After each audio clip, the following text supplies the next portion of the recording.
Get ready for your family's summer adventure with Curry Honda in Chicopee. Hi, it's Cassie, and we want you to hit the road in the all-new 2026 Honda Passport, built for rugged trails and packed with style. Available in vibrant colors to match your vibe. Or pack everyone up in the new Honda Odyssey, the ultimate family minivan with a spacious interior, rear seat entertainment, and cabin watch to keep your kids in check. Come get your dream ride at Curry Honda in Chicopee on Memorial Drive or online at curryhondamass.com. 102 Springfield's Classic Rock. It's 5:50 and AC/DC with Bax and Nagle on Rock 102. It is going to be, and I will tell you right now, rainy today with a high of 69. Giggity. Tomorrow, more rain with a high of 72. It's 66 right now in downtown Springfield. Hollywood Trash is brought to you by Western Mass Masons. Call them for all your foundation and chimney needs. Somehow you still care about what's happening in Hollywood. So, from Tinseltown, 3,000 miles away, it's Steve Nagle's Hollywood Trash. Jimmy Kimmel delivered what might have been the most anticipated monologue in late night history last night, and he did all right.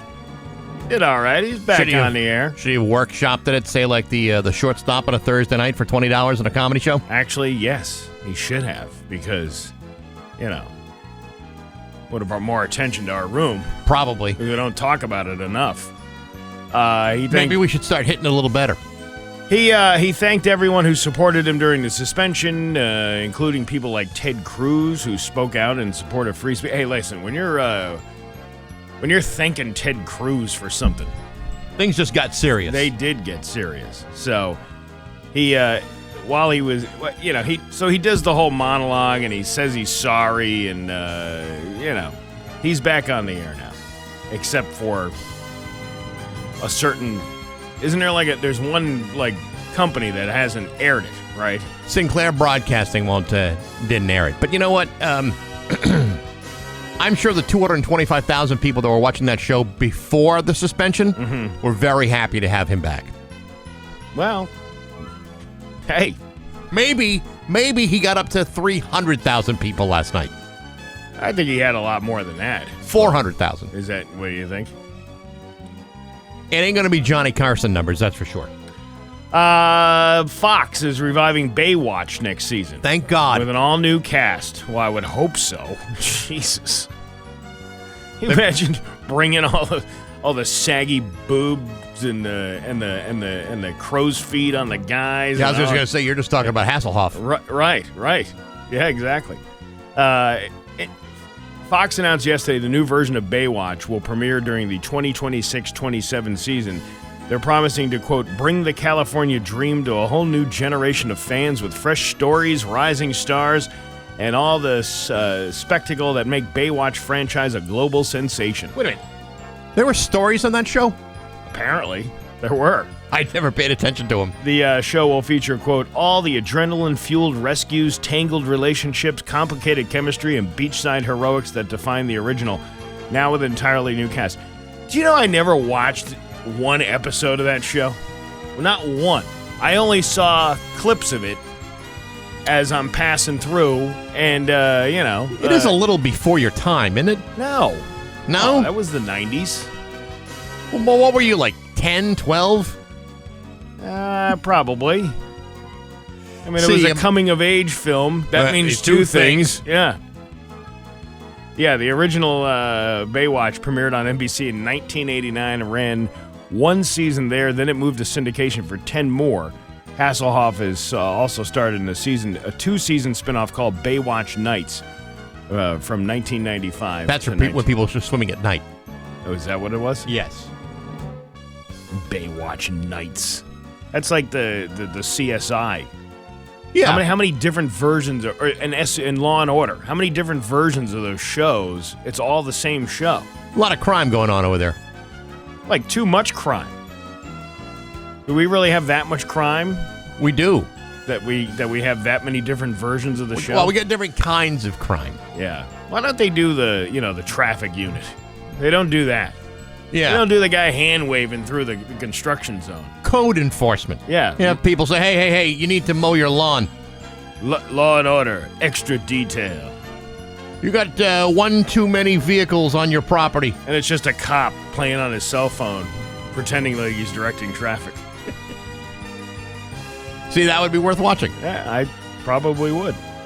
Have you ever had an on-screen crush take on an evil role that was difficult to unsee? In other words, do you get the ick after watching them from hot to, in some cases, a serial killer? No. Here are some examples of evil roles that can't be unseen. Charlie Hunnam. He plays Ed Gein in the upcoming Monster, the Ed Gein story. Ed Gein. Whatever. Who's that? Ed Gein is a man from, up in Wisconsin that used to remove people's flesh and then wear them like coats. Yeah. He made cereal bowls out of skulls and stuff. Oh, is that what he did? And then he did some crazy stuff. Like what? He liked to upholster furniture. Oh, he's one of those guys. All right, so what about Leonardo DiCaprio, the sadistic plantation owner Calvin Candy in Django Unchained? Yeah, he was a pretty a little creepy there. Zac Efron, who played Ted Bundy. But he also was fantastic in that High School Musical, so as long as you focus on that. Yeah. Ryan Gosling, who was a neo-Nazi named Daniel Ballant in The Believer. Yeah, I know. He was that cute guy from The Notebook. And then look what happened. All of a sudden. Alan Skarsgård, he was Nicole Kidman's abusive husband on Big Little Lies. But he's a good actor. You know, again, it's all acting. Just because someone is not being good to Nicole Kidman doesn't mean they're rotten people. There was a Dawson's Creek reunion in New York City on Monday, and I completely missed it. But it was missing an important piece. James Vanderbeek. Yeah, James ain't doing so hot. No, he's battling cancer and had to bow out due to 2 stomach viruses. But he did make a surprise appearance via pre-recorded video. He said, "I can't believe I'm not there. I can't believe I don't get to see my beautiful cast in person." He also thanked the fans and everyone who put together the event, which was a benefit for the F Cancer charity. He said, quote, "It's absolutely humbling just to how much you did for this night, and I just want to say thank you." That's too bad. Yeah, he's only like, what, 50? He's not that old. And he looks like he's struggling a bit, looking a little frail. Yeah. Well, that's probably the cancer that's doing that. I just assumed that was true. Yeah. A source claims that the viral couple who were caught on the Coldplay Jumbotron are just friends. Friends who are embraced at a Coldplay show. They had an excellent working relationship, a great friendship. There was no affair. Can you imagine the talk of the town if I had my arms around you at, let's say, a Thunderbirds game? Yeah, right, hey, exactly. You know what? We should do that for the Mayflower Marathon night. And see if we can get them to do the Jumbotron thing on us while I'm putting my arms around you like the guy in the Coldplay concert. And when we finally got on the air the following day or 2 days later, we say, hey, this is what it looks like. We're just friends. 2 days. No, you got to wait 2 months. This thing happened like over... How long ago did that happen? Yeah, like 2 months ago. Yeah, it's... that's a long wait to say, no, we're just friends. Yeah. Don't tell your mother. Speaking of which, Kim Kardashian convinced she was overcome with emotion watching the Planet Earth 2 iguana chase scene. Really? Well, she also had something to say. Oh my God, the last time I felt that many things crawling all over me was when Ray J unleashed his trouser ferret into my manhole museum playing Hungry Hungry Hippos with my meat marbles and that sex tape you can purchase on YouPorn for $39.95. I used to love that game. Now, not so much. Caitlin? Well, I never got that down and dirty with your mother, Chris Kim, but I once spelunked her grotto and came out looking like a coal miner on his lunch break. I was wearing that clam tarp like it was a beekeeper's veil in a hornet storm. What are you trying to say? What I'm trying to say is, you remember Jell-O Puddin' Pops? Yes. That frozen goo that just melts and coats your tongue, which is my every Tuesday night. Ah, your mother.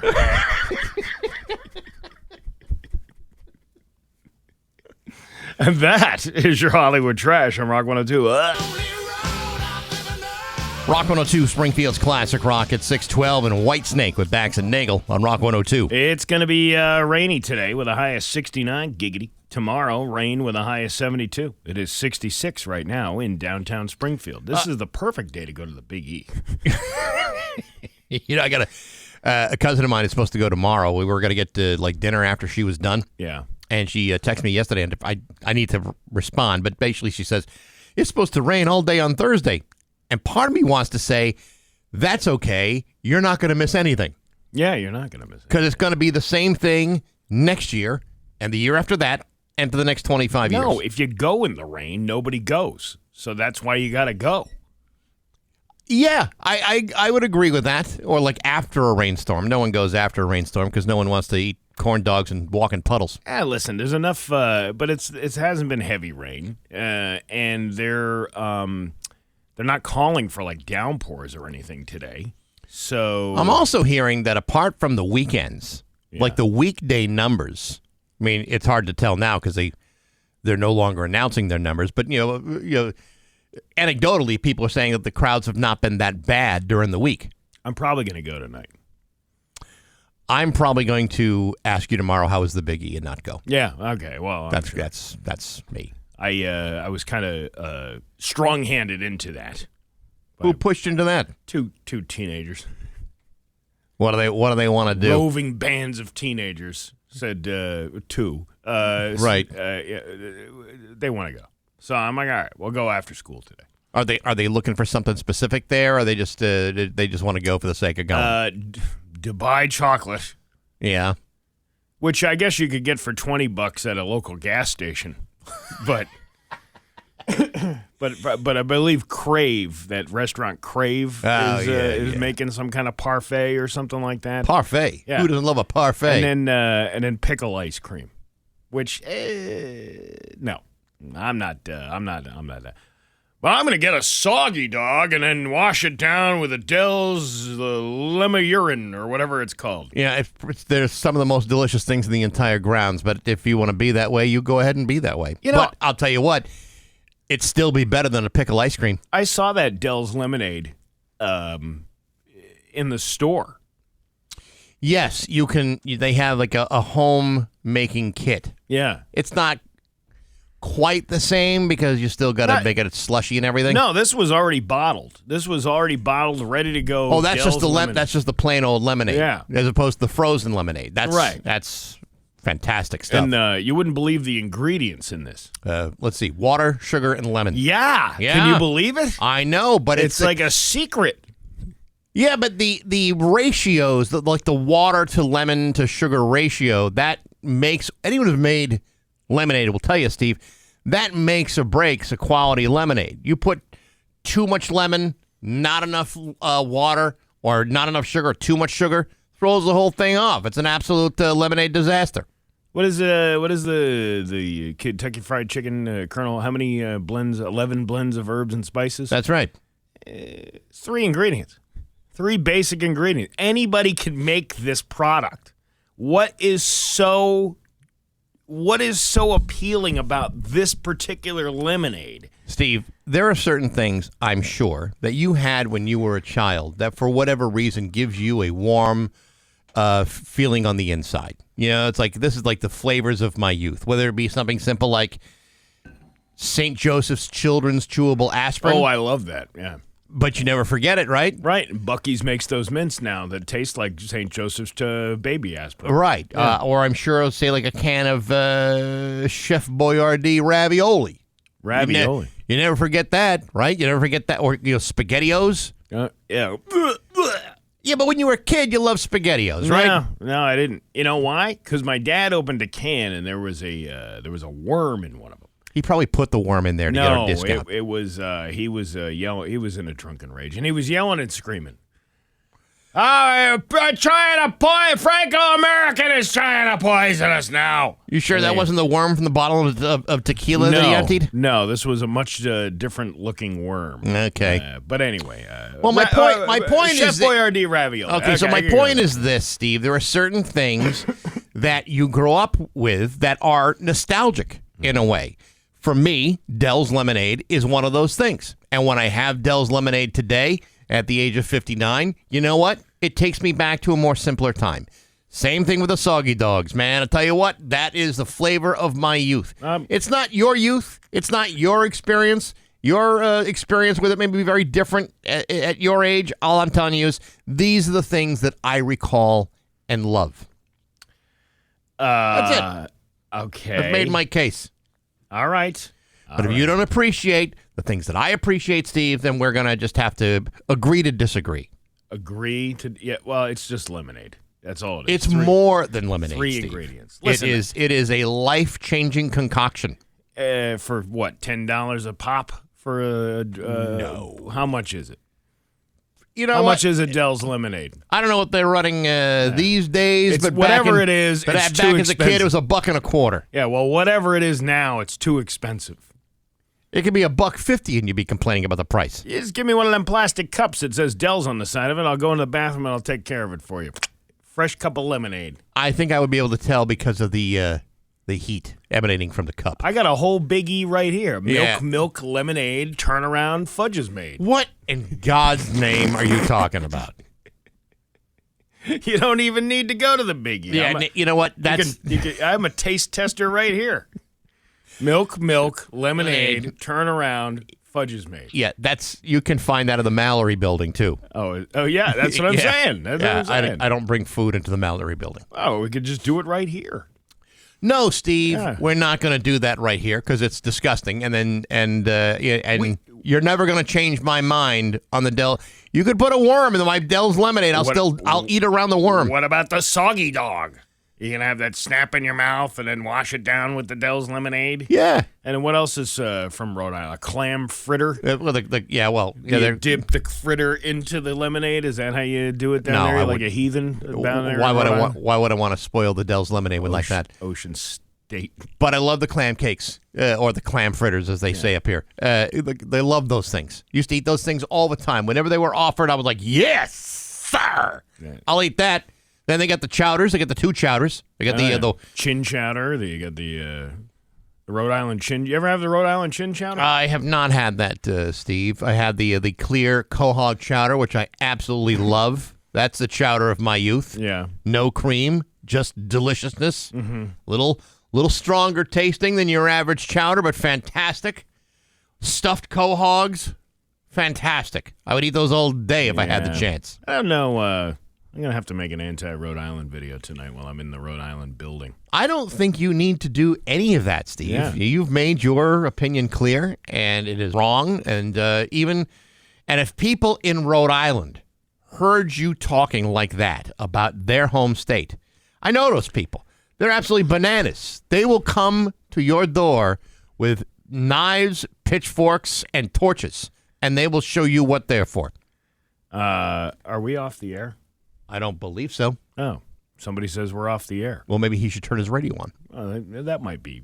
It could be the stream portion of it. Yeah, that's probably it. Yes. Well, listen, tomorrow I'll be canceled because I plan on going ape shiznit on Rhode Island today. Really? When I go into the building. Yeah, and you'll be Kimmel to be back on Monday. Well, yeah, without all the money. I'm paying. You have the money going in. You know what? It's kind of like extortion. I got to go pay you to say, oh, how good this Dell's lemonade is and how good the dog snaps in your mouth. See, the problem is, Steve, you're at the point now where even if you had a good experience with it, you'd never come back here and say you enjoyed it. You'd come back here and say, oh, that was awful. Rhode Island sucks. I didn't like it the first time. We had me try the soggy dog a couple of years ago, 3 years ago. Yeah. And I didn't like it then. Because you have no taste. I do have taste. It's just bad taste. I have very good taste. Is that a fact? Yes. Really? Which is why we don't have fruit fair chicken salad here on a regular basis. It's also the reason you're complaining about a La Fiorentina ricotta cake for tomorrow. That's because it's so bland. No, it's Friday. delicious. By the way, it's Friday. It's Whatever. cake day. And you know what? I bought you a nice gift. I know. We'll talk about that later. All right. We're saving it for when Marty comes here, too. All right. Okay. All right. I'm excited about it, actually. Yeah, I'm excited about it, too. Yeah. But I'm not going to badmouth a local business for it. I'll badmouth you behind your back, but I'll say nothing but nice things about the local business because that's what I do. But if you don't like something, you should be able to say, I just don't like that.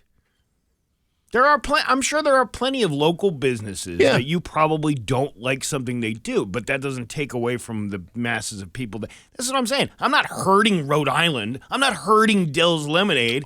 You're not? I think you are. There's enough knuckle-dragging Neanderthals out there that'll eat that stuff and call it a gourmet meal. It's 6:22 with Bax and Nagle at Rock 102. Rock 102, Springfield's classic rock at 6:29, and the Foo Fighters are Bax and Nagle on Rock 102. Liam, we'll have the full forecast for you. Marty will be joining us a little bit later on this morning. There is a $20 dinner and a comedy show he may talk about. I don't know. I don't want to put words in his mouth, but we will see what happens. We will see what happens. Are you ready to laugh? I am. Let's laugh. It's Bax and Nagle's Joke of the Day I'm funny how? I mean funny like I'm a clown, I amuse you, on Rock 102, I make you laugh. Springfield's classic rock. You know what? Today's joke will be brought to you by two local idiots who don't know how to use texting.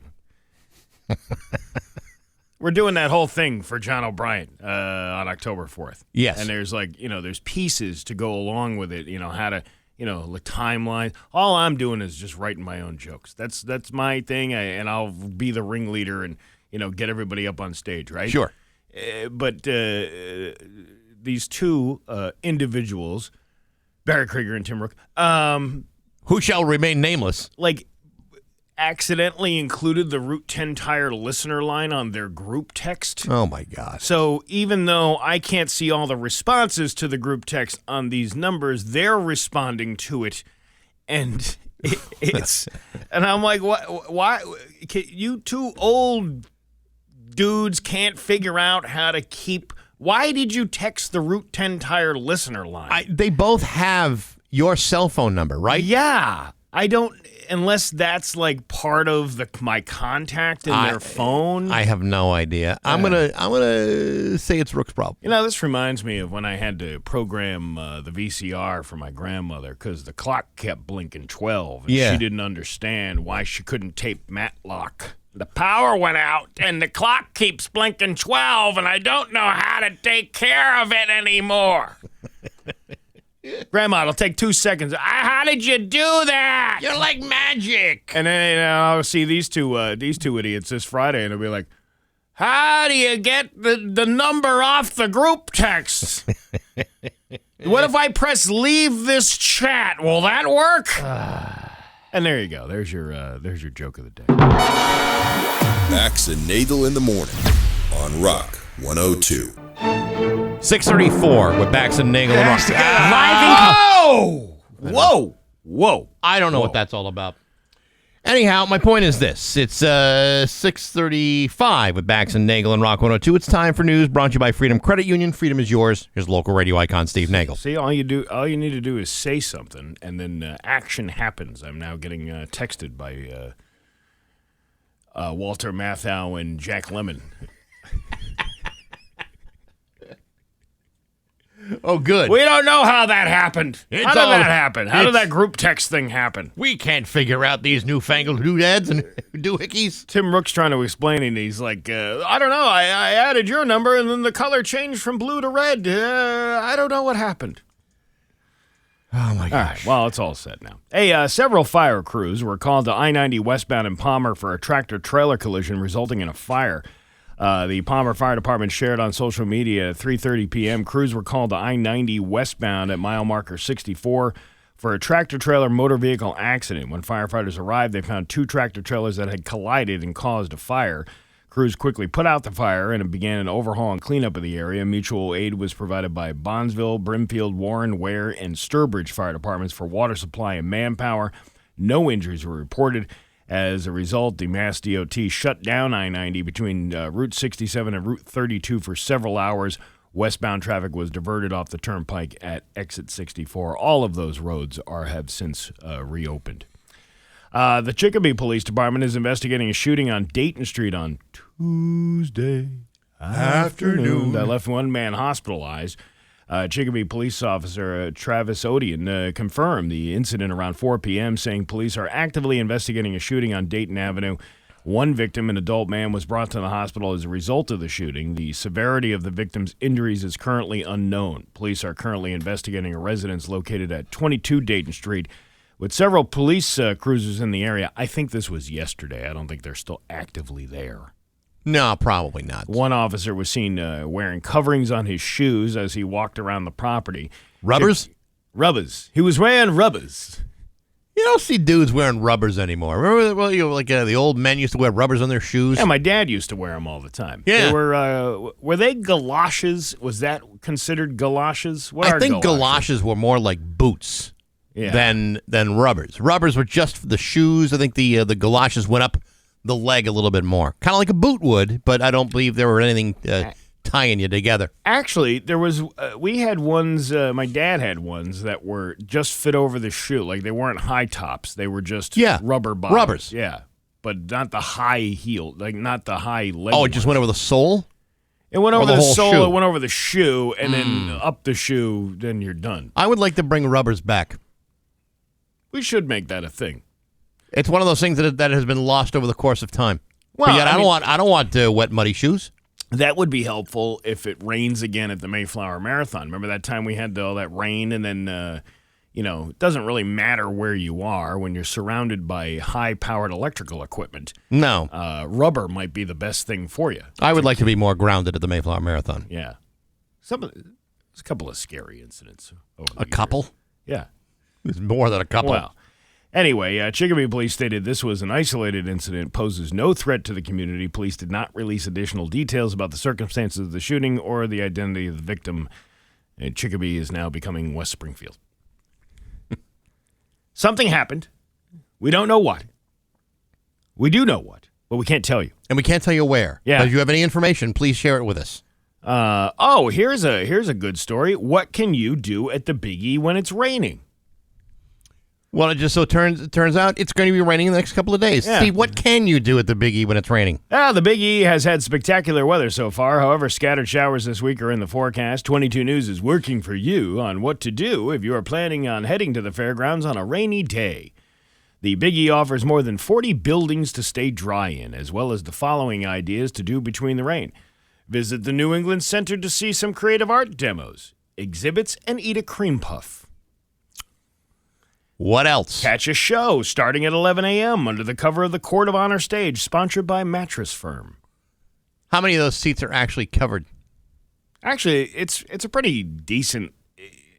That area is pretty covered. Yeah, but it's not like an amphitheater or something like that, or a pavilion thing. It kind of is. Is it really? Have you seen it in the last? It was probably about 10 years ago. They upgraded, and then they put the cover over the whole thing. All right. Okay. Either way, walk around the 3-acre Better Living Center, Young Building, or Farmarama. Head over to the Storyton Village and tour its historic buildings and blacksmith shop. You can wander into Craft Common and the shops at Storyton. Stroll through the buildings on the Avenue of States and see all that New England has to offer, like that Porta Potty Rhode Island building. Now, Steve, where does the fun stuff start? I'm getting to it. You can duck into ESE, a walk-through history exhibit, to learn about the Big E's 100 years past. Okay. All right. Well, That's I the guess fun things to do down at the Big E. that does sound like a real hoot. And today is a salute to Agawam Day. So you're going to have a bunch of Agawam people over there. Aren't there already a lot of Agawam people over there? Yeah, but there's... Or are there a bunch of Agawam people over there who are saying, I can't wait till this ends so I can get out of my driveway? There are more Agawam people there today. I see. Because the kids get a free ticket to the Big E. Ah. Did you know that at the school? I think I did know that. And then I heard that they don't give them out until the last 5 minutes of the school day because they don't want you skipping school to go to the Big E. Why not? There's 100 years of history lesson to be learned at the Big E. Why wouldn't you want the kids to go there? I think it would be good for kids to learn at a young age how to have fun at the Big E in the rain. I don't know. Well, we'll see how it pans out for them today. All right. I expect a follow-up. Second Chance Animal Services rescued 26 golden retrievers, including 3 mother dogs and their 23 puppies from a breeder facing animal cruelty charges for neglect. The dogs were found living in deplorable conditions and were rescued by the nonprofit organization, according to Second Chance Animal Services. The rescue operation is expected to cost over $15,000, covering long-term foster care, food, supplies, and medical treatment for the animals. This place was in East Brookfield. It was like one of them puppy shelter things. The moms came to us with very limited interactions and life experiences, but little by little they are learning what it means to feel safe and loved, said the Chief Development Officer, Lindsay Dory. The mother dogs have never been outside before their rescue, making everyday experiences like walking on grass and climbing stairs completely new to them. They arrived timid and fearful, requiring patient and compassionate care. The puppies, just under 2 weeks old at the time of the rescue, were placed in foster homes with their mothers and have been receiving around-the-clock care. You know, most dog breeders follow the rules, do the right thing, take care of their animals, treat them well, do all the things that you're supposed to do. But there's a small fraction of really bad actors in that industry that ruin it for everybody. That's awful. It is. I don't know how you... If you don't want a dog, then don't... If you can't take care of one, then don't get one. And don't just look at dogs as a way of making money. You just have a little compassion for the dog. Well, I mean, you can do it to make money, but you got to do it humanely. Well, that's it. There's lots of rules. There's lots of ways to do it right. But then when you find out, stories like this, you just go, come on. I love my dog. I can't even imagine my dog surviving in a situation like that. Do you ever do DoorDash? No. And I guess I could get it out where I live if you're willing to pay enough for a DoorDash. But to me, it's like, you're driving, wait someone to wait 45 minutes to get food that's probably not going to be hot by the time you get it out to the middle of nowhere. I'm the kind of guy that if I want to order out, I'd rather do it myself because I'll get it faster than if I'm waiting around forever for somebody who's got to make a bunch of deliveries before me. Same-day delivery services are convenient for food, last-minute toilet paper restocking, or inflatable unicorns for your parties. But they're not ideal for procuring murder supplies. On Monday morning, a DoorDash driver alerted police after making a very strange delivery to a motel in Sweetwater, Texas. The complete list of items has not been released, but word has it the delivery included trash bags, zip ties, bleach, a hatchet, and more. That's pretty obvious. At least try to disguise it by adding the unicorn to it. Like, what is he up to? Yeah. Was this a motel AAA approved? I don't know if it was. I believe you get a discount with your Diners Club card. Diners Club. Police say a 42-year-old man named Neil Cooper placed an order on DoorDash for these kidnapping/murder tools. When the police showed up to the motel room, he refused to leave and warned officers that he was armed. The police forced their way in and found a hostage inside. The hostage was rescued, but was later arrested on an outstanding warrant. There's no word on their identity, but it sounds like the warrant was drug-related. Oh, that's a really bad day. You're abducted. You're about to be chopped up into a bunch of little bits and put into trash bags and zip ties. And then you get arrested. Yeah. Well, by the way, this is Texas. You're going to jail, too. Thank you for saving me. You're very welcome. You have the right to remain silent. Neil was arrested for aggravated kidnapping, and there may be additional charges. It's unclear what he planned to do with the victim, but it clearly looks like it could have been a bad situation, and a lot of people praised the driver for acting after seeing the red flags. Others were not sure. One person commented, "I'm glad it worked out for the best this time, but do you really want your DoorDash driver deciding your order is suspicious and calling the police?" I don't know. I guess there is something to be said about that, because what if you did? What if you were just being completely innocuous and you actually had, I do need bleach and I do need tarps and I do need a hatchet. Yeah. What if? And I also need 5 guys. Right. And who's to say what's a suspicious order? Like, say for example, I do a DoorDash at I don't know, Nick's Nest, and I ask for extra ketchup. And I'm all of a sudden going to get a knock on the door from the local police? Yeah. Because I've made a crime against hot dogs? Well, I mean, I would hope somebody would say something if... Usually people's instincts are pretty correct. Right. I think this guy's instincts, maybe I should call the police on that guy. It's a shady motel. I think it depends on what factors you're calling the police on. Wait a minute. He's ordering bleach. I don't believe they have laundry facilities at that motel, do they? They don't. Not in Sherwood, Texas. Why would a guy who's renting a room at the Motel 6 be wanting to do his sheets in whites? Well, it kills all the bacteria from the previous Motel 6. Well, I get that, but that's not really what you do. That's not really what you're there for. Your Pioneer Valley forecast today going to be rainy with a high of 69 giggity. Tomorrow, rainy with a high of 72. It is currently 65 right now in downtown Springfield. I'm Steve Nagle, and that's the news on Rock 102. Aw, yeah. Call or text it. Rock 102, Springfield's Classic Rock. It's 6:53 in The Who with Bax and Nagle on Rock 102. Rainy with a high of 69 giggity. It's 66 right now in downtown Springfield. So Thursday, October 16th is Rock 102's Mayflower Marathon Comedy Night at the Armory at MGM Springfield. Tom Cotter is going to be the headliner. Steve Nagle will be there. Corey G. I'll be the host for the night. Tickets are on sale now at rock102.com. It's all brought to you by Dave Miner Exterior Home Improvements and Aquapump. Every dollar we make goes directly to the open pantry for the Mayflower Marathon. Again, it's Thursday, October 16th at the Armory at MGM Springfield from Rock 102, Springfield's Classic Rock. Every single dollar. Now, we saw some news the other day where apparently they are no longer going to be tracking food insecurity numbers throughout the state because apparently if they just ignore them, then apparently they'll just go away. Well, it's well, if you don't have numbers, it doesn't exist. Yes, except the problem does exist, and it's not a good number as it is. So we need their help. The open pantry needs your help. So if you can join us for the comedy night, please do. It'll be a great night to have you. Yes, and there'll be some silent auction items up for grabs. I don't know exactly what yet. I don't remember what I know last year we had some really good stuff. Well, listen, people didn't really know about the...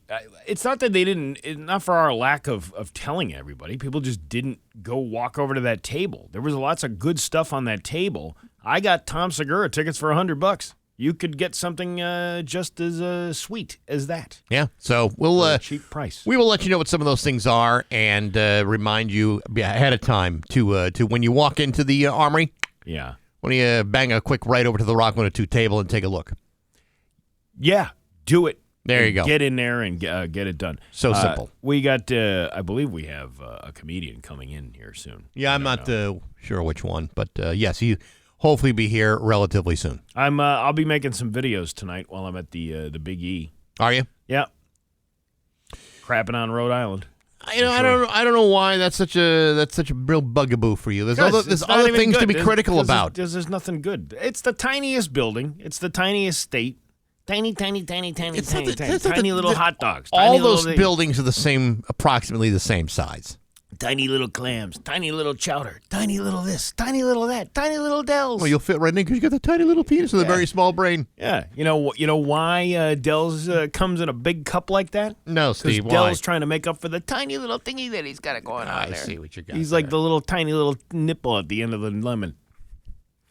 You know the way the lemon shakes. Yeah, I know. Yeah, you're wrong about all of it. Yeah, well, we'll see tonight. Yes, we will. It's about 6:57 at Rock 102. Rock 102. And now, Bax's View from the Couch. Brought to you by Rocky's Ace Hardware, your grilling destination. Weber, Big Green Egg, Uni Pizza Ovens, and Traeger Woodfire Grills. Hey, good morning, sports fans. How the heck are you? Folks, for the last, 190 some odd years, baseball has pretty much stayed the same. You dress a bunch of guys up in uniforms, pitchers throw baseballs with deceptive movement and velocity, while guys behind the plate try to swing a lathe piece of wood to achieve contact with the ball, run around the bases, and ultimately score runs. It's not complicated. However, there are times when some people are under the impression that injecting a dose of progress into the great old game is exactly what it needs. Apparently, we just don't have enough technology involved. Yesterday, Major League Baseball announced that beginning next season, they will begin incorporating a highly sophisticated challenge system for calling balls and strikes. After years of testing at the minor league level and during last year's largely irrelevant All-Star game, the league now believes that the system is ready for an official rollout.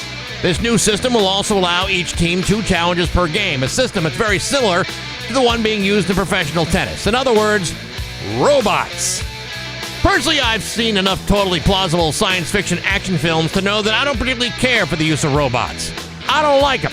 I don't trust robots, cyborgs, or fleshy-head mutants from the Alpha Zone. And while there will always be people who think the robot umpires are the wave of the future, there's already been enough artificial intelligence running baseball into the ground for years already. Now you might say, but Baxi, football uses technological advances on instant replay all the time. What's the big whoop? Well, that's partially true. In football, even the instant replay challenges are reviewed by actual human beings. But slap R2-D2 on the field with those things from Mystery Science Theater, and that's supposed to thrust baseball into the next millennium? Certainly isn't going to make the games get any better. I can't even get my iPhone to work half the time, and you want to rely on robots to call balls and strikes during pivotal baseball games? Please. But hey, enough of my yapping. Sports brought to you by Rocky's Ace Hardware. Protect your deck. Go to Rocky's. They got cabbage stains, $10 a gallon. Thompson's Water Steel, save $5. Rocky's Paint and Stain Advisors are ready to help you. Winter weather's on the way. Protect your deck today with Rocky's Ace Hardware. I'm Bax. That's my view from the couch. Rock 102, Springfield's classic rock. It is 66 right now in downtown Springfield. In an unusual change of pace, comedian Marty Caproni is in the studio. Good to see you. Good to see you, fellas. What's happening? We don't normally feed you the moment you walk in, but we just had some delicious pie. Yes, banana cream pie from Kaczynski Farms. I think that's how you say it. It's got a ski at the end of it. It's got to be good. It's pronounced, it's pronounced Farms. Kaczynski Farms over in Westfield. Now, this is one of two Kaczynski Farms. I believe they're connected. One's on like the north side of town, and the other one's on the opposite side. And the other Kaczynski's like in a shack in the woods.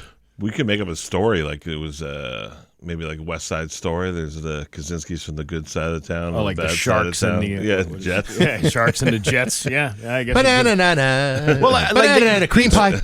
I believe each one does something different. Like the one over on the other side of town does the pumpkins and all that stuff, and then this one does the pies and the fruits and the vegetables and all that stuff. Well, until they bring us pumpkin pie, I'm not with those Kaczynskis. I'm with the banana pie Kaczynskis. That was a very fine slice of pie. I butchered the hell out of it slicing it, but I'll tell you what, it's delicious. I told you. You said when I listen. This is a gift from the cake committee to you because you were like, I don't even like cake. I like pie. So I got you a pie. Well, thank you, Steve. That was very kind of you. And I said, what kind of pie? And you said you didn't care. So I got one that I would eat too, and that would be a banana cream pie. He gets the chocolate cream pie for himself. I bought one for myself. Yeah, you right. got your own. Of course I did. You're holding out. No, I'm holding the best for me. You know, there's a chocolate shortage, so the chocolate pie is worth more than the banana cream pie. And that's why it is staying in my refrigerator right now. Yeah. Now, the problem with the banana cream pie is banana is a perishable fruit. Yes. So that you have to eat it quickly. Otherwise, then it gets ruined. I think we did a pretty good job eating it quickly. Oh, yeah, we butchered the hell out of it, but that's okay. It was good pie. They got some good stuff over there. They got like jellies and syrups and all that good stuff. Just like the crust is really, like everything about it. It had real bananas in it, the crust, the whipped cream. They have mini ones, too. Oh, see, They're like a Table Talk size pie, but like fresh ingredients, not that junk in the Table Talk. I like a small little teeny pie like that. It's a little personal pie. Yeah, a little personal pie. Are we talking? Are we still talking about the same thing? All right. All right. Yeah. Anyway, the two nice ladies. Well, actually, there was three people working over there. The one was a young girl who was like, "Who's this guy?" And the other two were like, "Oh, we listen to you every day." And the kid was like, "Man, what? Who's radio? What is that?" So, thanks to the folks at Kaczynski Farms for making a good pie. So what brings you here, Marty? Well, this is coincidentally the last week of the Big E, so we're just trying to limp through with our comedy shows to get through. So we're doing theme shows. Last week we did show and tell. Yeah, that was very successful. It was successful. It was a lot of fun. The winner was a lady who brought in a Spanish birthing chair. Is that how they birth their children? She European said it was a nation of replica. Spain? I mean, what's that? She said it was a replica. That was not a replica. It was like signed by Christopher Columbus. Yeah, but it was only like 2 feet tall. That's what it is. A little Spanish. I thought they were like thrones. No. You got to go kind of squat down a little bit to help the gravity do its business. Yeah, it's a weird looking thing, but it won. So this week was like trying to think, what can we do for a theme that'll be fun? And we're going to do a stupid talent show.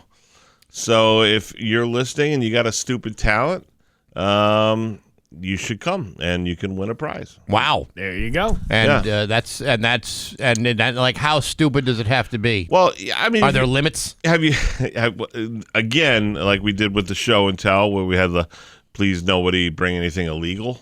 Although we did have one guy brought a drug scale.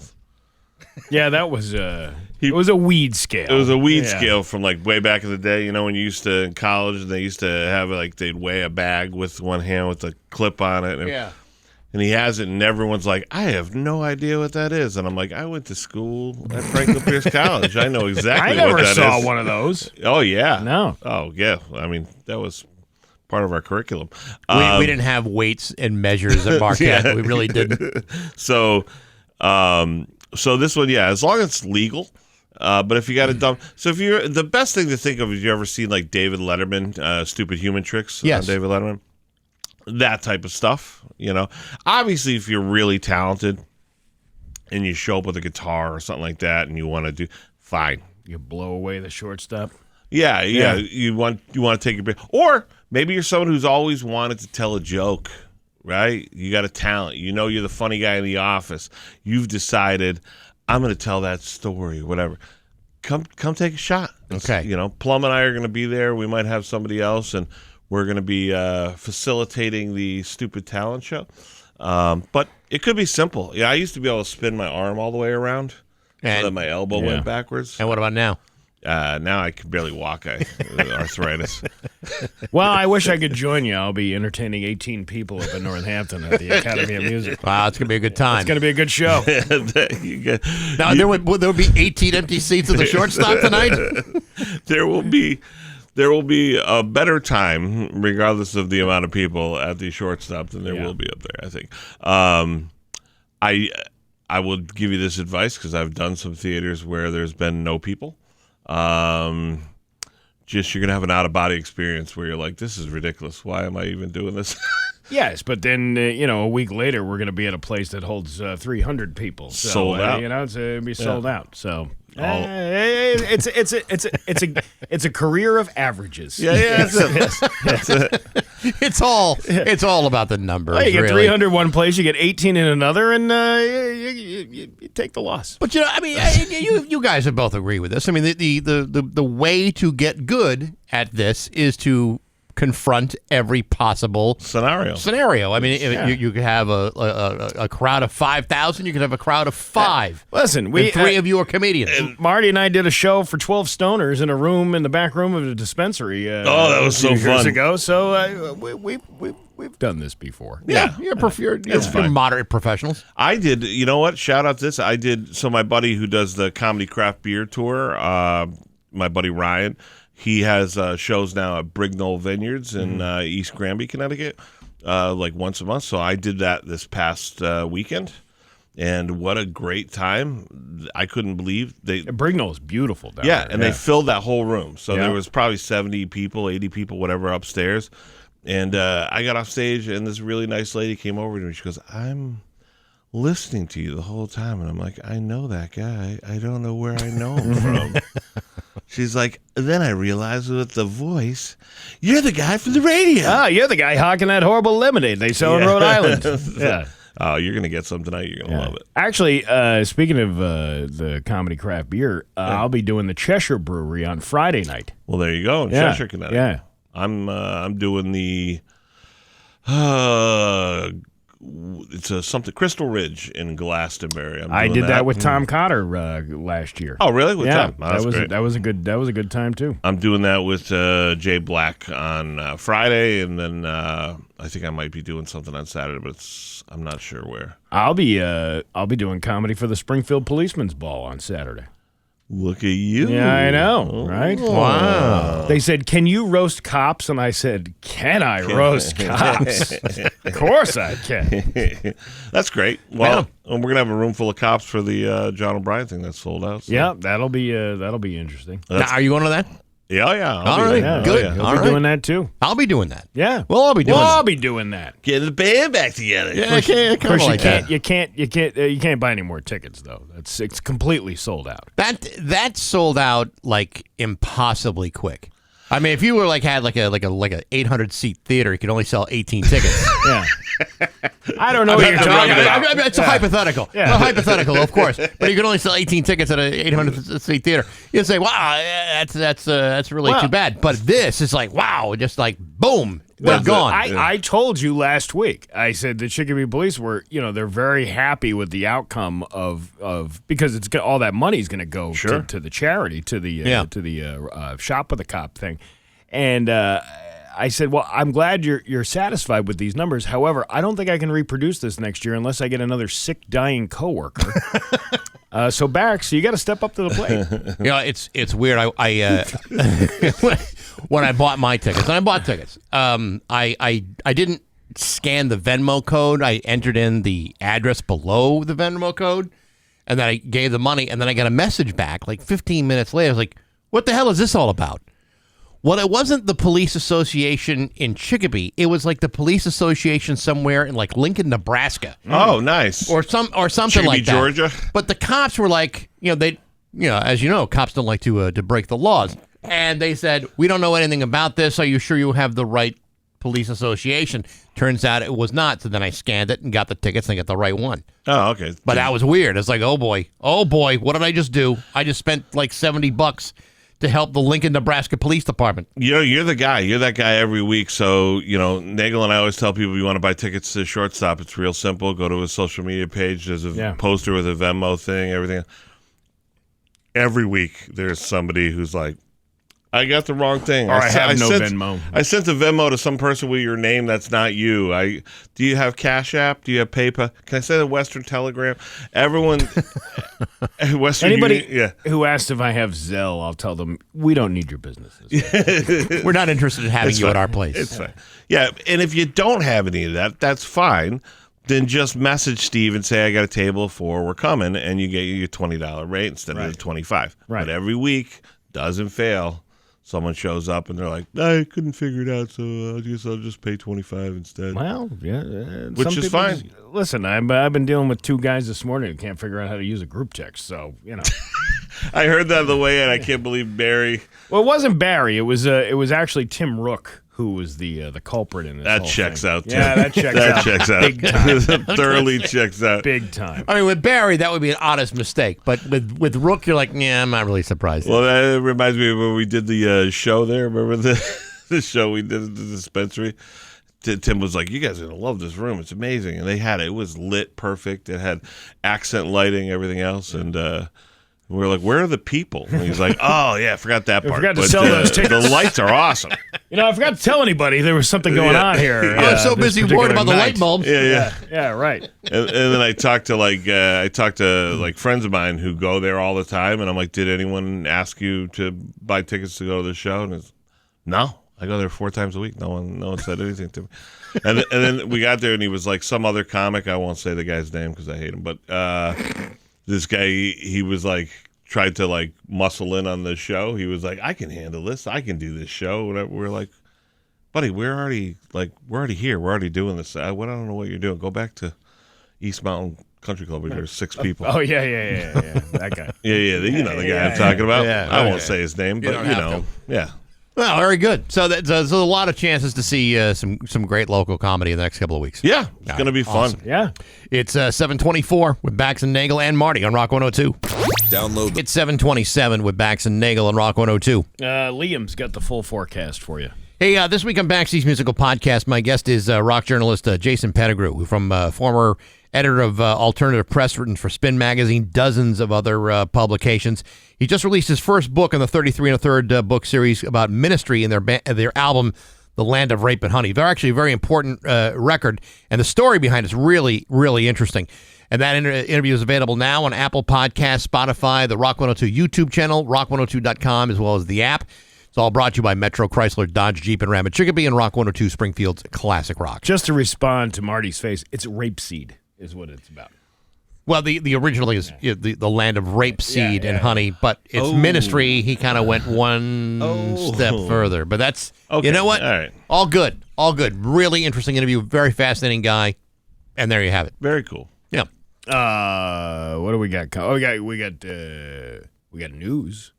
Oh, yeah. Yes, we do. That's coming up next at Rock 102. There you go. Here's your Western Mass News First Alert for 7:31 with Bax and Nagle on Rock 102. It's time for news brought to you by Yankee Home Improvement. This month, Yankee Home is giving you 50% off installation, plus 0 down, 0 interest, and get this, an extra $750 off for the first 25 callers. It's time for news. Here's local radio icon Steve Nagle. Thanks, Bax. A hunter in Enfield has died from injuries he suffered when he fell from a tree. Police said they, along with firefighters and medical personnel, responded to the area of 54 Weymouth Road around 7 p.m. on Tuesday. They said they found the man about 300 yards into the woods. At that point, they said he was seriously hurt. First responders provided aid to the victim. However, he was pronounced dead at Bay State Medical Center. Police said the incident remains under investigation. If you have any information, you're asked to call the Enfield Police. A man in one of 2 suspects charged in connection with violently killing a pet rabbit in Westfield last year has been sentenced. 20-year-old Alexei Demoglo of West Springfield was sentenced to 2 years of probation last week. He pleaded guilty to charges of animal cruelty and malicious killing of a domestic animal. Demoglo will have to follow several conditions, including not having contact with certain people, not consuming alcohol or using drugs, and being electronically monitored. The other suspect in the case has a jury trial set in December, nearly a year after the 2 men were arrested for killing the rabbit at a house party. Worst house party ever. I would say so. A man. What? No. All right. I'm not doing it. You're not kidding me. A man is recovering after being shot in a Chicopee neighborhood on Tuesday afternoon. The Dayton Street area is known for being relatively quiet in Chicopee. However, residents experienced some chaos. When the Western Mass News crews arrived on scene just before 4:30, police closed off a portion of Dayton Street with yellow caution tape. Oh my God! They put tape up because a guy got shot. It's crazy. There were also multiple. This is what they saw. Yeah. Saw police cars, officers, and other investigators on the scene. Wow. At a crime scene? When someone got shot, you'd find all those people there? Chicopee police said it was a man who was shot and taken to the hospital, and there's no update on his condition. Police also said the shooting was an isolated incident, and there's currently no threat to the public. They spoke with a Dayton Street resident who wished to remain off camera. He said while he wasn't home when the shooting occurred, it was shocking about hearing something like this happening in a quiet neighborhood. Do you know that area at all? No, you said it, and I was just like, I'm going to pull it up and see. Because sometimes they go, you're surprised in a quiet neighborhood, and then you look at it and you realize that's not a quiet neighborhood. I know exactly what that is, and it's full of gunfire. Let's see, we're Dayton Street. This is like off of Meadow Street and near. You're not doing any favors to it right now if it's off Granville Avenue. Yeah. McDonald. It's over by whatchamacallit? The Spalding place. The sporting goods place. There are some nice little neighborhoods over there, but if you had to pick a place to put some money on for a shooting in Chicopee, you wouldn't be crazy to throw a little money on that. Well, it wouldn't be the only place. I wouldn't say it's any more dangerous than any other part of Chicopee. Oh, actually, that neighborhood's actually a nice little neighborhood. He's right. That's down by the boat ramp. Yeah. You're not far. No, Oldfield Road, that whole area. It's you nice. Smell the river right down the street. Oh yeah, the poo. Let me tell you. This time of year, it's lovely. That's good sewage. It's like banana cream pie. Cut it with a knife. I'm changing subjects here because you went to the Big E, right? Yes. All right, and you had a Dell's lemonade. Yeah. Now the water that they use to make the Dell's lemonade is not the same water they're using from Rhode Island, unless they're trucking it in. No, well, first of all, Rhode Island water is trash. But isn't that what makes Dell's lemonade? No, they filter their water. With what? Whatever they do, they really filter it, because if you go to a restaurant in Rhode Island and get like a fountain soda, 8 out of 10 times it has this weird tinge to it. That's Rhode Island. The whole state of Rhode Island needs Aqua Pump. They're in the wrong. It's got a funny smell or a funny taste, no matter what. But at Yacht Club Soda, at Dell's Lemonade, those traditional Rhode Island places, they filter that out somehow. I was going to say, I hope they're filtering out the sewage from the water. That all right, but can I just say, before you totally trash the water in the ocean state, let me just say that same water is what makes those New York system wieners so delicious. So keep that in mind. That's the extra unidentifiable essence that you enjoy. They didn't from have those little gaggers. They didn't have them this year. Sometimes they have the New York system wieners things where you can buy them on the arm. They didn't have them this. They had soggy dogs. I almost got one just to send Nagle a picture, but it was. You know what I did see though that was really good? What? The Hank Azaria. Oh yeah, that Springsteen show. He's so good at it. I was watching, riveted by this. First of all, his band's amazing. They sound perfect. But I'm guessing is he in like some kind of movie role as Bruce Springsteen, or is he auditioning for a movie role for Bruce Springsteen? Not that I'm aware of. He's got the he's got the voice down. He's got the mannerisms. Like, you know how Bruce he's like an insanely talented guy. Yeah. Insanely talented. Yeah.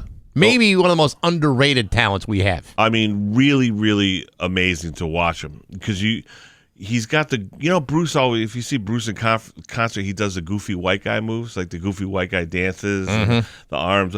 He's got every single move down. He's doing them right. So you would swear you're watching The Boss. Does he still play for like 6.5 hours? No. But he does stop in between songs, and he does some of the voices from The Simpsons and stuff, which was pretty funny. Oh, that's cool. Yeah, he does like young Pacino, and then he does Bruce's voice. He goes, "This is the voice I'm using right now." And then he goes, "Somewhere in between here is Mo the bartender." From there you go. Cool. Hey, you got to play the hits. Yeah. You know, everybody who knows you for who you are, and I know he's doing this extra thing, but and my daughter's being a wise guy because she's familiar with his work, but multi-generationally, she's familiar with him as Gargamel in the Smurfs movie. Oh, yeah. So he's like, so a lot of you guys probably know from The Simpsons, and my daughter's going, Gargamel! Gargamel. She's holding up the picture of Gargamel. I'm like, he's not going to acknowledge Gargamel. What? But he did. No, he did. Not while we were there. He might have acknowledged it after, but that was far down the line. Well, that's a disappointment. You know, listen, the guy's, he's like Bax said, he's very talented. He's got a lot of things to acknowledge. Somebody came out to see you for a specific thing. Yeah, but it's not like he only sold 18 tickets. I mean, he's got a lot more people to deal with. What are you talking about? Listen, those people were going to be there anyway. It was a free ticket. It's a free show. It's included in your appearance to the Big E. I'm sure that's true, but I'm sure there were more than 18 people that sat down. Listen, I'm going to make some TikToks while I'm on stage. Why not? You'll have plenty of time. I'm showing, look at all the people that came out for me. My career catapulting right here in Northampton. I'm going to invite 18 people at the Academy of Music.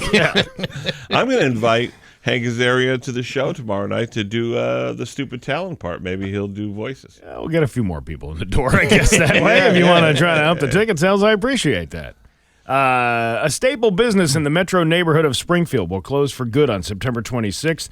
That closure came after 42 years in service. This is Tire Track Automotive Center, right in the heart of downtown. I wonder if Barry and Tim Rooker have them in the group text with the Route 10 Tire listener line as well. That's different. That's not the Route 10 Tire listener line. These guys are like, we're trying to stay in business, but we can't stop answering the group text you guys put us in. We can't see who's on the dais for the John O'Brien roast.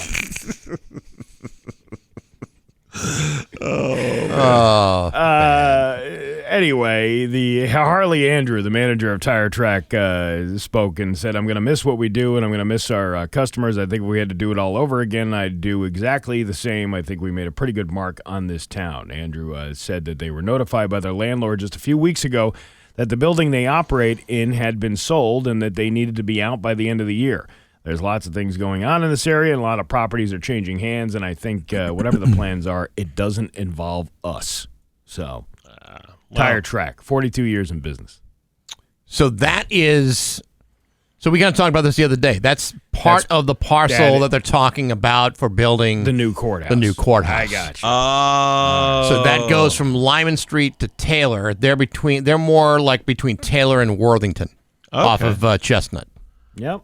Yeah. Okay. Big fancy courthouse, right? And then what do they do with the other building then when they take that down? I think they're going to turn that into a Spirit Halloween. Yeah. It's usually what they do. Because it's spooky. Very scary in that building.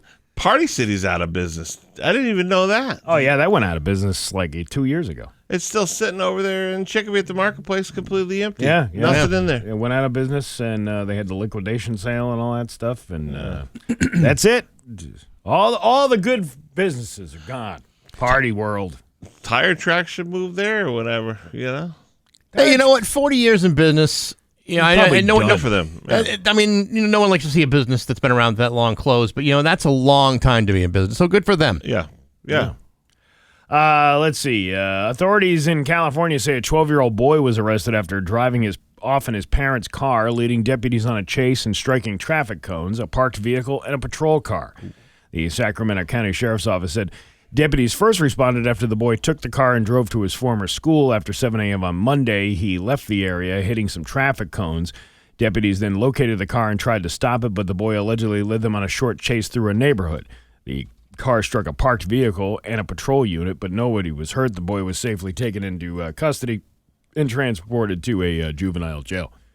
It's got a lot of balls for a kid that. Yeah. Maybe I was in a derelict town, but did any of your friends ever steal their parents' car? No. That's Chicopee Brent Road thing. Yeah, Chicopee thing. All of my friends stole their parents' car. Is it stealing the parents' car, or is it borrowing the parents' car? It's kind of unauthorized borrowing. One of my friends, I don't even want to say her name because I don't want to get her in trouble with her dad, but her dad had like a classic 57 Chevy in the garage. You know, the dice cap, the little dice caps on the tires, just perfect, cherry condition. And decided one day with their friends that they were going to take it for a ride, and started it up and backed it out of the garage, and then they couldn't figure out how to do anything else with it because it was manual. And then called me in a panic. My father is going to kill me. How do I get this car back in the garage? Yeah, so I was there I was pushing a car up a driveway back into a garage. Why does this sound very Ferris Bueller to me? I don't know why. I was going to say Marty Caproni's Day Off. Yeah, was this the day you pretended to be the Sausage King of Chicago? It was a great movie. Yeah. Did you call the school and pretend you were the girl's dad? Pardon my French, but you're an a-hole. What was it? Abe Froman? Abe Froman, the Sausage King of Chicago. Of Chicago. Are you saying I'm not who I say I am? Your Pioneer Valley forecast today is going to be cloudy with a high of 69 giggity. Tomorrow, more rain with a high of 72. It's 66 right now in downtown Springfield. I'm Steve Nagle, and that's the news on Rock 102. Oh, yeah. Rock 102, Springfield's Classic Rock. It's 7:50, and the Rolling Stones at Bax and Nagle on Rock 102.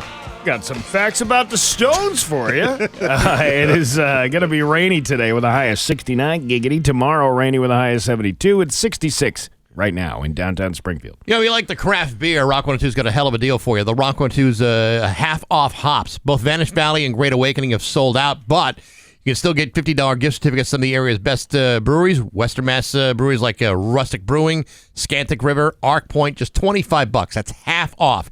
They're on sale now at the Shop 30 store at rock102.com. They are going fast, so don't wait. Half off hops from Rock 102, Springfield's Classic Rock. I believe there is a $20 dinner and a comedy show tomorrow night at the Shortstop Bar and Grill. It's also going to be a Stupid Talent Show, Steve. Yes, Stupid Talent Show. You can win some good prizes. Autumn Mist card. That's it. Shortstop card. Yeah. Tickets for an upcoming show. So stuff like that. If you got a stupid, you can't say stupid human trick because I believe that was probably trademarked. It's a trick that is stupid. It doesn't mean we're looking for stupid humans to do a trick. If you happen to be a human who can do a stupid trick. Yeah, right. Or if you have a unique talent and you want to come share it, come tomorrow night. Somebody asked if a third nipple was a talent. That counts. It's more like a human deformity, though, isn't it? More than a talent. I mean, a talent is something that you that you have and foster and show people that. Yeah, that's makes. I mean, obviously, like a third or fourth nipple, makes you unique. I get it, but that's not actually a talent. I can blow steam out of my mouth on demand. What? Ready? Nothing. See it? Nothing. No. You didn't see it? No. You didn't see it? I didn't see it. You didn't see that? No, I did not. say Yeah, you see that? Yeah. Where's that coming from? I don't know. I'm full of hot air. That's a talent. You didn't see that? No. You didn't see that? I can blow out hot air certain parts of my body Yeah, too. yeah, You ever me see too. that? That's a hell of a treat. Yes, but is it visual? It can be All right. It can be. from time to time. It can also smell like certain things, like eggs. There you go. It's what you call a showstopper. No, but a third nipple, that's right in our wheelhouse. Yeah, a third nipple would work. Okay. Yeah, listen, we'll take any deformity. Yeah. I probably wouldn't have put it that way. I probably Listen. If you got a guy who's like missing some fingers, there's a story there. Yeah. Something happened. Yeah, right. I guess at this point, I'm going to look out. You're going to look out at 18 people in the theater. I'm going to look out at a crowd of 50 people who are all missing limbs and have weird things growing out of their head. Like Goofy Scar Night at the comedy show. Yeah. Where'd you get that? How'd that happen? Yeah, there's a good story behind a guy who loses his finger. There was a story behind that. I did a Christmas party once for that Mount Tom packaging or whatever it was. Remember that, Steve? Yeah. Because you did it the year after I did it, right? And one of the guys was giving me a hard time. He was missing a finger and a half, and I was like, "Look at this champ over there. What machine do they let you run now? The stapler?" Yeah. There's always a good story. So if you're missing a limb, I guess that counts. My dad had a missing finger. What? Yeah, he got it cut off in some sort of pulley when he was on working on one of the trains or whatever. He put his hand in a box, and then the pulley grabbed the thing, and he had a glove on, so he didn't realize that the finger was severed until after he took the glove off. So, and then my sister told me when I was young, "Hey, go up to Dad and call him, hey, what's up, old 9.5?" I love that story. It makes me laugh Yeah, every time. good times, Old good 9.5. times. Yeah. That could mean two things. Not in that family. That's how that's how you look at that film. Very good. That's how you can tell we were in a different era, because my dad lost his finger. He lost his thumb. Yeah. He was a crane operator, and one of the cables on a job site broke or something, and he went like this and covered his head. He put his hand over his head to cover it, and it cut his thumb off. But he went to the hospital and they reattached it. But he had no feeling in the thumb. That's weird. So he would have been perfect for tonight, because the trick is he could move it, but he couldn't feel it.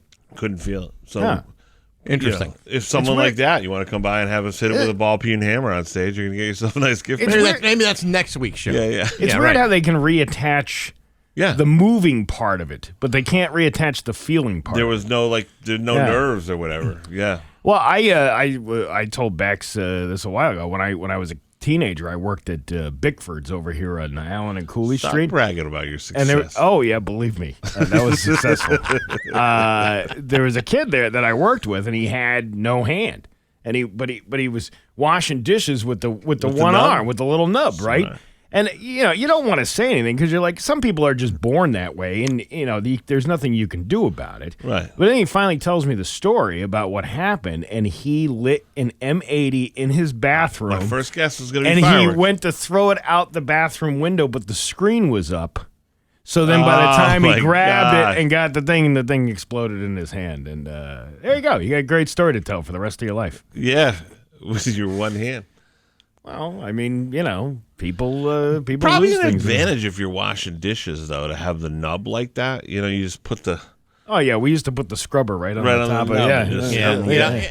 I guess for me, if it's a matter of like losing a hand or like having to like remodel my bathroom because I blew it up with an M80, I'd almost choose to hire Yankee Home Improvement. This month, Yankee Home is giving you 50% off installation, 0 down, 0 interest, and get this, an extra $750 for the first 25 callers. That's great. It's not cattywampus. Yeah. There you go. You know what I would have done? Glad you snuck that in there. You know what? I would have flushed it down the toilet And if it blew up, I would have called the guys from Aquapump to come fix my there we well go. system. Yeah. There you go. We're not plugging things, are we? No, we're not plugging No. I told you about my sleep number bed. Are they kind of expensive, though? Yeah, but can you really afford another restless night's sleep? I don't think so. Tell him Steve Nagle sent you to get some. Oh, my God. We're so look at the time. so late. It's 7:57 at Rock 102.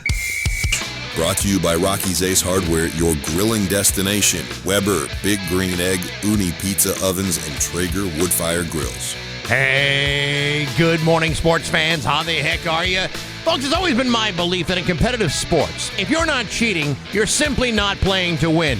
Sure, every sport has its own set of rules, and sometimes it's the team's job to find ways of gaining advantage by either manipulating those rules or by finding areas that lie beyond the rules as they currently stand. It's the very basis of strategic competition, and it has served us all very well for centuries, particularly at the college level. That is until somebody decides to change the rules, in which case it becomes time for you to seek out new loopholes and ambiguities.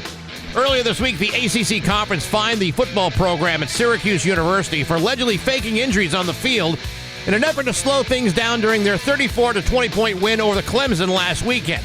Earlier this year, college football instituted a new rule which prevents teams from faking injuries to stop the clock and use that extra time while medical staff would attend to allegedly injured players.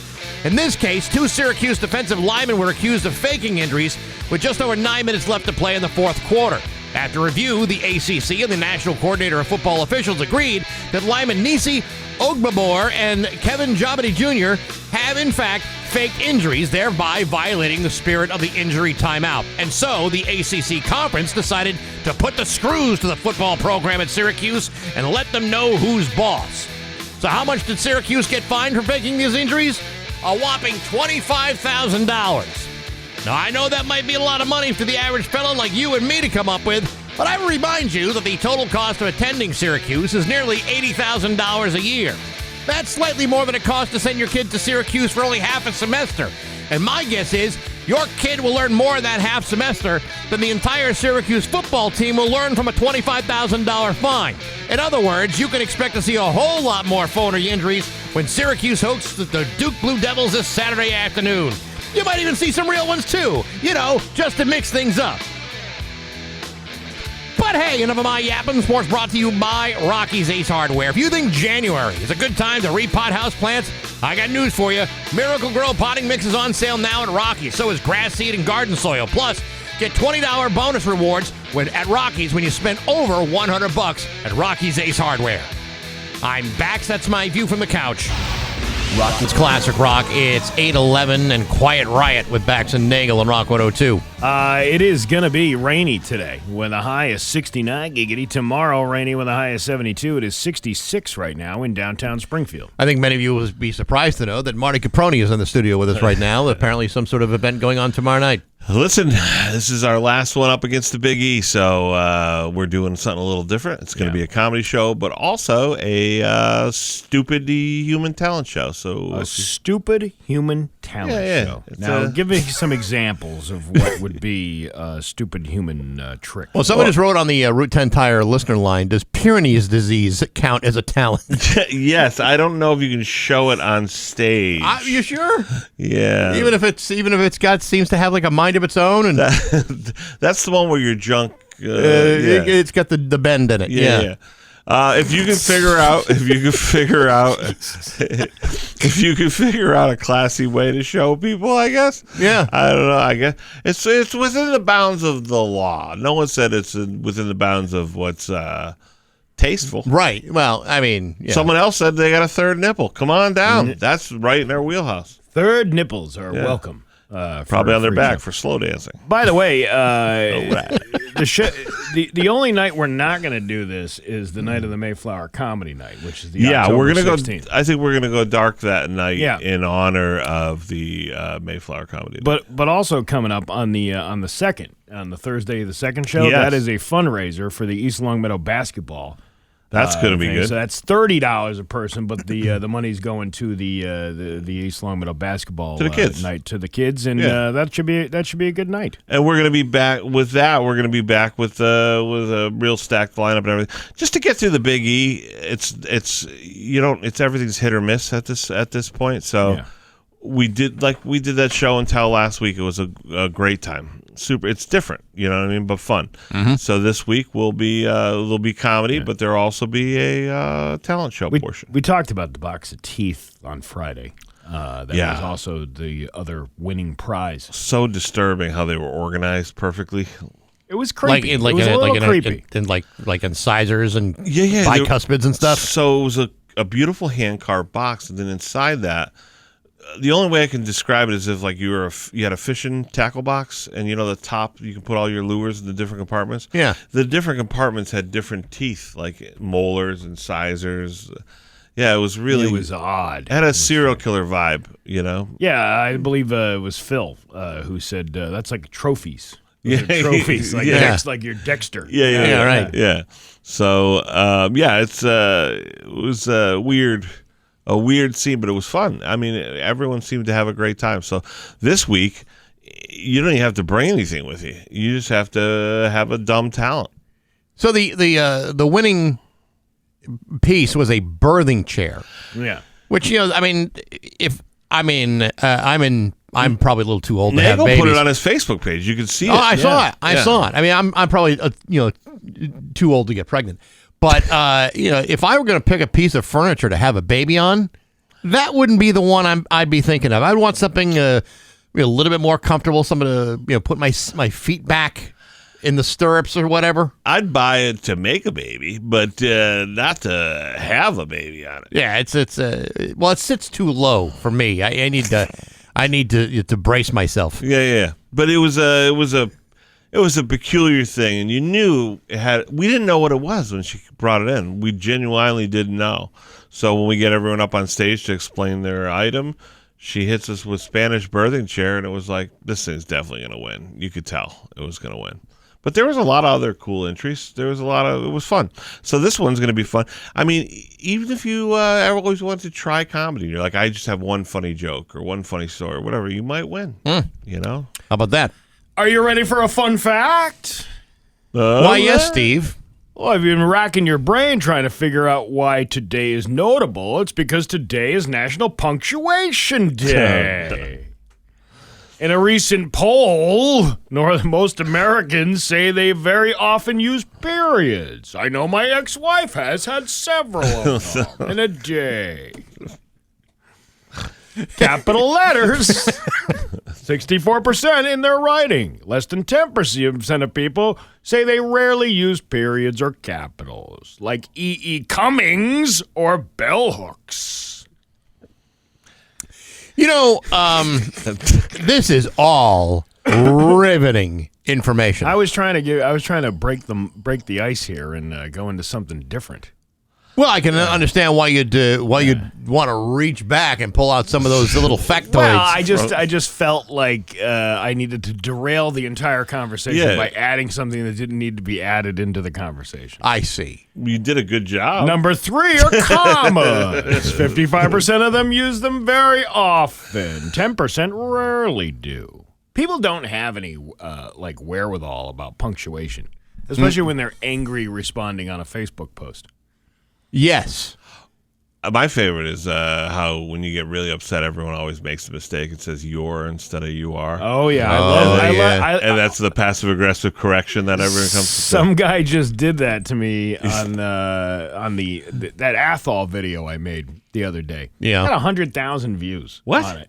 It's crazy. 100,000 views on the Athol video. What? Over 1,000 likes. The town has like 800 people in it. Yeah, but everybody has an Athol. But nobody talks about them, so you get the if you put your Athol on the internet, that's right. Happen. That is true. So I did that video, and then I got all these views, and then one guy was like, "This guy's not even funny. You're not funny. You're." Y-O-U R. So and all you got to do is just do that little asterisk with the so passive the aggressive. Apostrophe R-E, and it drives them nuts. You got that number on your page? On my Facebook. On your Facebook views. 101,000 views. Dang. That's crazy. That's pretty good. Hey, I made $8. Wow. How about that? Wow. How about that? I got 55,000 on that John O'Brien video. Are you serious? that? Yeah, 55,000. Who would have thought somebody would have cared about that wretched old son of a bitch? Steve, I'm not going to sit here and have you insult me like that. I think it's very personal. No, we're getting rid of the roasting. We can save this. Oh, no. Come on. Just show a little love. Yeah. We're going to be roasting a prune. That's the love that we get. No, that's going to be a hell of a night. Roasted prune sounds delicious. Yes, I'm sure they are. Sounds like a pie from Kaczynski And what Farm. better way to roast a prune than an Elks Club in Chicopee? Yeah, it's going to be fun. I'm excited. It's going to be fun. It's going to be a good night. Yeah. Get the whole squad out there. Mayor Dom Dom's coming by. Yeah. Apparently, the sheriff will be there. Sheriff Nick. Yeah. They're working on a couple other little things, too. We'll Some see. surprises? Yeah, I guess there's some surprises. Yeah, I believe Richard Grieco will be making. Oh, is that a fact? Yeah, I'm trying to think of some weird star that you can get from the 70s or 80s that would just Randolph Mantooth. Randolph Mantooth has been to this area many, many times. I don't know who Randolph Mantooth is. From Emergency. Emergency? Oh, Randolph Mantooth was a big deal. He was quite the snack back in his day. Randolph Mantooth? Now he's a prune snack. Stop. You never heard of Randolph Mantooth? He's a very nice guy. We used to do stuff with Make-A-Wish with him. I got a chance. I had the chance to call him Randy and not get punched in the mouth for it. Randy Mantooth. That's a manly name, Randy Mantooth. I met him at the Waldbaum Superfood Mart on Allen and Cooley Street back in 1997. Is that when you were working at Bickford's? Close to the time I was working at Bickford's, yeah. Wow. Yeah, he was making a grocery store appearance. No. Yeah. I'm not. He was like doing a tour of them. He was going all the. Why don't they do that anymore? Grocery stores. I would love it if Big Y would throw, some random. I got in an the autograph deli. from Tony the Tiger when I was like 9 years old at the Food Town. Now all you get's Marty the Robot. Well, that's a Stop and Shop. But you know what? I mean, they used to have Vince Wilfork do the Superbird of Big Y. Ooh, yeah. Yeah, so they're not against it. Yeah. They're not making the Superbird anymore. But if Vince Wilfork were looking to get those Punchkis once a year, I'm sure he'd pack down a few. Why not? I could do a Punchki commercial. Yeah, easily. Yeah, but you have a Punchki look. I have over 10,000 followers on Facebook now. Oh, well. I know. Wow, fancy. I can't even believe you're in here talking to us. Well, when I get to 11,000, that's when I'll give you the silent treatment. That's when I don't talk to you ever again. You're right, of course. I'm making mine $9 on Facebook a month. It's 8:21 with Bax and Nagle and Marty and Rock 102. GG Inc.'s screen printing and Rock 102, Springfield's Classic Rock. 8:27 in Nirvana with Bax and Nagle on Rock 102. Liam's got the full forecast for you. Rock 102's Pro Picks Pool is underway at rock102.com. It's your call football. Weekly winners get a $50 gift certificate to Vanish Valley Brewing. Overall season winners get a $500 cash card courtesy of Nor'easter Organic Life Hydroponics. So check the stats, go with your gut. Play Rock 102's Pro Picks Pool at rock102.com from Nor'easter Organic Life Hydroponics and Rock 102 Springfield's Classic Rock. Marty's over here trying to tell me the phone's off the hook, but the phone doesn't even work. We're getting new phone. Did you see the call center upstairs? Yeah, I saw the phones on the desk for no reason. Yeah, we're going to be doing car warranty stuff pretty soon. Yeah, well, it's our new part of our blended everywhere thing. Yeah, you got to sign up for it, right? So everyone's got like a link to link their cell phones to the office phones. What?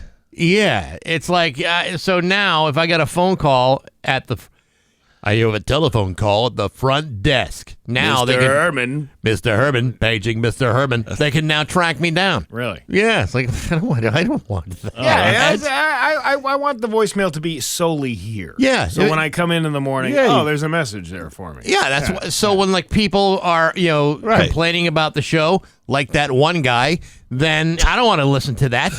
Yeah, so it's a new system. Here's the cool thing about it, though, is, and I know Leah over there at the Laser, she pointed this out. Remember the ringback tones, like when you called somebody, like cell phones were like really becoming a thing, and you could pay You could buy a ringtone that, like, so when somebody's calling you, instead of play a ring, it song. would play a Distinctive song. ring. Yeah. It's the same type of thing. You can set it to whatever you want, and there's even a custom feature on it too. Oh, we should make a song called "Don't Call Me, I'm Taking a Dump at Home, You Loser," and then just put that on. Right. Yeah. Well, I told you about that. My dad bought this back in the '80s. The answering machine. Is that your dad, Mr. 9.5? Old 9.5. Old 9.5. He had this cassette tape that had all of these answering machines parody songs on it. Oh yeah. I remember what you're talking about. And it was the one of them was Gordon Lightfoot, and it was like, sometimes I think it's a shame when you don't leave your number and you And I said we could bring that back. I'm sure that's on YouTube somewhere. Oh my God! Yeah. The '80s answering machine parody I love that. songs. You should get Zamfir, Master of the Pan Flute, play your music. Oh, that'd be Remember great that in the one? background, wouldn't it? Yes. People would love that. Over 36 countries. Sold more albums than the Beatles and Elvis combined. There you Of course, go. they never combined to make an album, but that's hardly the point. Here we got news coming up next on Rock 102. Here's your weather. 8:32 with Bax and Nagle on Rock 102. It's time for news. It is brought to you by Aquapump, an expert on all water supply systems from the well to the pump and into the house. It's local radio icon Steve Nagle. All right, here's some crazy answering machine calls from the 1980s. All right. Here we go. Hey, how are you? Sorry that I'm not at home. But when I get the message on my telephone, you'll be the first one on my list. I like that. As soon as Little I toe get tapping home, ditty. now I must insist your name and number now. That's What good. is this, the Boogie Woogie? Yeah, like the Andrews sisters. And I will go when I get home. Leave your message. Leave your message at the tone. Leave your message. Leave your message at the tone. Oh, I like that one too. That's good. Is there more? Oh, there's more. We gotta wait for the beep. No one's home. No one's home. No one's home. No one's home. I'm so sorry. Oh man, what a So down. giant piece of crap that is. There's all kinds of different Crazy Calls Volume 2, Volume 3, Volume 4, Volume 5. There's a whole list of crazy calls out there. Ride it till it falls off the rails, I guess, if you're that's your avenue. And I bet there are people that got like all 5 volumes. Oh, like, easy. Like the same guys that got like all 5 volumes of the Faces of Death videos. You know, you never want to be short. If there's any kids wondering how boring it was in the 80s, like that was everyone was like, this is amazing entertainment. Faces of Death. Oh, remember that? That was like the 18 and over video at the video store. The Faces of Death remember the other thing, the Anarchist Cookbook? Oh yeah, I remember seeing that at a Walden Books. Remember those? Vaguely. Yeah, the Anarchist Cookbook used to teach how to make anarchy. Teach you how to make like napalm and all sorts of nice. pot brownies. Pot brownie. Yeah, they had just all these random things that it was before the internet. So it was like the internet in a book. It was like all the weird stuff that you'd go to the internet now to figure out. And people say that we weren't irresponsible back in the day. Of course. I kind of liked the way that used to be. Like finding a book that you just get like you just get so caught up in because it's got all these weird and interesting facts to it. Well, it's like I said with the kids nowadays. You know, they all have smartphones and the parents don't have the parents' tools on it. It's like those kids grow up exposed to a lot of stuff that do you remember when you wanted to see a nudie magazine in our day? Oh yeah. Yeah, you had to take a half-mile bike ride out in the woods, move some leaves apart, pull out a garbage bag, and there it was. It was like your dad's 1976 Playboy. Oh, right. Oh yeah. I got the Vanna White one. I remember that and one. the Madonna, the last stapled issue. Vanna White was Penthouse, wasn't it, or was it Playboy? No, it was Playboy. Oh, right. Yeah. Penthouse is a little trashier. A little trashier. Yeah. And I got the one, the last stapled issue with Madonna in it. Stapled? Yeah, before they went Before to that, the they glued binding. Yeah, you get what I before mean. they- As opposed to the glued pages together. Eh? Oh yeah, there was glue in this one. It just wasn't from the company. Man-made mucilage is what that was. It was the issue where they put the staples in the binding versus the glue. Sure, good times. That's probably worth nothing now. No, you had the big three back there. It was Playboy, Penthouse, and then you had Hustler. Remember? I do remember Hustler. Hustler. Larry Flat, the guy who talked like this the whole time. Wouldn't it be nice to go see some naked ladies having some intimate time with each other? Yeah. Why are we always doing a different voice every week? I don't know. I don't know. I just thought of a great joke, but I'm going to leave it alone. Well, why not? Because I would say your Larry Flint sounds just like Hawkman. Is it? Mr. Nagle? Do you want to see some boobs? See, that's a joke you should have saved for the shortstop. Yeah, still can do it. I can still do it. The Big E has had spectacular weather so far. However, scattered showers this week are in the forecast, and 22 News is working for you on what to do if you plan on heading to the fairgrounds on a rainy day. Whoa. What do you do when it rains at the Big E? I mean, like everyone else, just walk to the buildings and get wet, right? The Big E offers more than 40 buildings to stay dry in, as well as the following ideas to do with the rain. Visit the New England Center to see the creative arts demos, exhibits, and to eat a cream puff. I didn't get a cream puff or an eclair when I went yesterday, but I just thought of something. The weather wasn't rainy when I went, and the West Springfield Firehouse, my guys there with the good chili and everything. Yeah. They had these misters set up, so there was all these guys like me, just fat guys who were sweating or whatever, standing in front of these misters, getting shot in the face with misty rain, I guess. So if it rains, they turn off the misters. Yeah, well, just walk around, I guess. Yeah. Oh, well, I got 2 concerts today. Rhode Island Sound is going to be performing at 2 p.m., and Sister Hazel will be there at Sister Hazel. Sister Hazel. I remember their hit. Remember Hazel? Yeah, I remember her cleaning up the house of the Baxters. Yeah. I like the sounds of Rhode Island. All it's just regular songs, but no R's. You're right. But Sister Hazel, they had that one hit. Hold on. I'm getting there. They sounded kind of like a little, kind of like it's that. All for you. Yeah, they sounded a little bit like the Blues Traveler runaround song. Yeah, that's it. That's it. Yeah. Here's this here piece of crap. Yeah, this is the song. I'm here. It took a long time. Now there's a turnabout. Me, 'cause I'm crying. Yeah. And time, all my love, just can't hurt, walk away.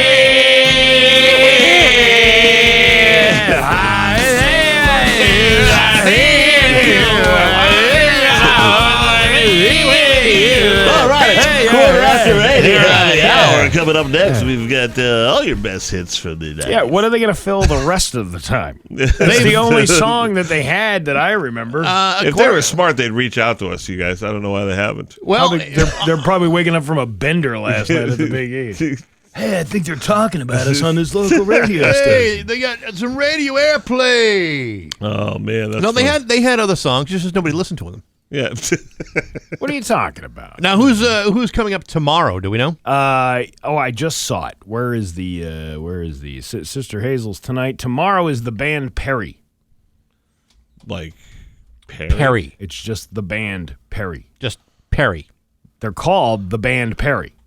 The band Perry. Yeah. I can't. Friday. Yes. Chubby. Mother effing checker. I can't wrap my mind around it. He's got to be 95 years old. He's 82. He's not as old as you might think. Yeah, I thought he was I thought he was older than my dad. No. Come on, baby.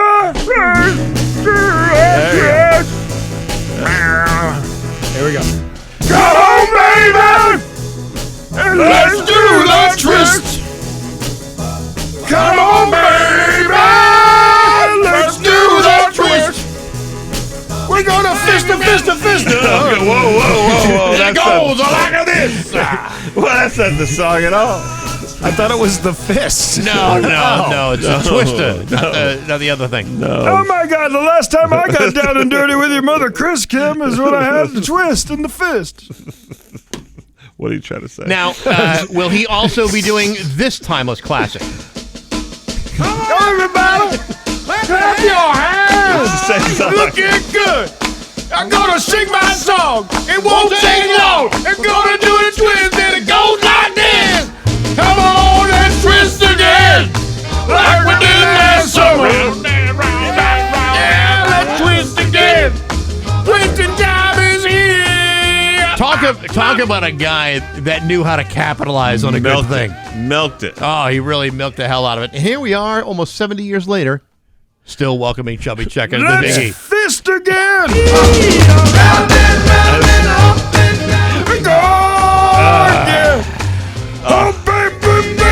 So I love you.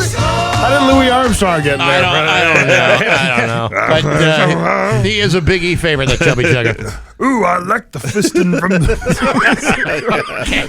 All right. That's quite enough. That's enough. That's all very well and good. That gives me a chubby... That gives me a Chubby Checker. Get in the fist. Come on, baby. Okay, speaking of tight spots, how do you get us out of news? Your Pioneer Valley forecast is going to be rainy with a high of 69. Getting tomorrow rainy with a high of 72. It's 69 right now. Oh, baby, in downtown Springfield. I'm Steve Nagle, and that's the news on Rock 102. Rock 102, Springfield's Classic Rock. It's 8:50 and Aerosmith with Bax and Nagle on Rock 102. All the things we can't talk about. Yeah. It's surprising that we say the things we do talk about, but then when you talk about the things we don't talk about, we can't talk about, you wonder, what the hell could that possibly be? Well, we did that last week at the show. We told them the jokes that we couldn't say. And nobody laughed. Yeah, no one laughed. Nobody laughed, really? No. I guess it was like one of those things you have to be there. Yeah. I think it was funnier in the moment when we were saying it, as opposed to trying to re-explain it to people who never heard, who didn't even know what we were talking about. So, well, there you go. Good luck to me this week. That's how comedy works. Good luck to me this week explaining what you were just talking about. I mean, we were talking about old TV shows.